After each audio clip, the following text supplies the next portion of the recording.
বাড়িতেই জ্যাম বানাবো। বাড়িতে জ্যাম, বাবা সে তো বিশাল ব্যাপার। জিলেটিন, আগার আগার পাউডার, কত কিছু দরকার লাগে। আমি বলি কি, না না, অত কিছু দরকার লাগবে না, শুধুমাত্র দুটো উপকরণ দিয়েই তৈরি হবে বাড়িতে কাঁচা আমের সুস্বাদু জ্যাম। কাঁচা আমের জ্যামের জন্য এখানে কাঁচা আম টুকরো টুকরো করে কেটে নিয়েছি। এটাকে জল দিয়ে মিনিট পাঁচেকের মতন সেদ্ধ করে নেবো। মিনিট পাঁচেকের মধ্যে কিন্তু এটা একদম সেদ্ধ হয়ে যাবে। এইবার একটা ছাঁকনির সাহায্যে ছেঁকে আমের যে কাঠটা আছে সেটাকে আলাদা করে নেবো। এখানে ছাকার পর আমের কাত হয়েছে পুরো 1 বাটি।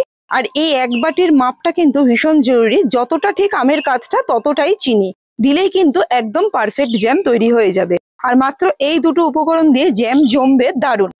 আমের কাঠের সাথে চিনিটা একটু গলে আসার পরই আমি এখানে দিয়ে দিয়েছি কুমড়ো পাতার তৈরি একটু সবুজ রং। এই রংটা একেবারেই আমার ঘরে তৈরি করা সবুজ রং, তবে যদি না থাকে দেওয়ার কিন্তু কোনো দরকার নেই, তাতে কিন্তু টেস্টের কোনো হেরফের হয় না। আমের কাঠের সাথে চিনিটা গলে যাওয়ার পর আমি কিন্তু এটাকে 10 মিনিট ধরে জাল করে নিয়েছি। আর 10 মিনিট ধরে জাল করলে কিন্তু এর জালটা পারফেক্ট হয়। নামানোর আগে হাত দিয়ে একটু দেখে নেবেন এরকম তারের মতন হচ্ছে কিনা। নামিয়ে এটাকে একেবারে ঠান্ডা করে আমি কিন্তু একটা বয়েমের মধ্যে ভরে রেখে দিয়েছিলাম। বয়েমের মধ্যে ভরে রাখার পর মোটামুটি 4 ঘন্টার মধ্যেই কিন্তু এটা একদম জমে সেট হয়ে গেছে। আর কত সুন্দর জমেছে দেখুন, ওপর দিয়ে হাত বোলাচ্ছি, হাতে কিন্তু কিছুই লেগে যাচ্ছে না। আজকের ঘরে তৈরি এই জ্যামের রেসিপিটা যদি ভালো লেগে থাকে তাহলে প্লিজ লাইক আর শেয়ার করবেন।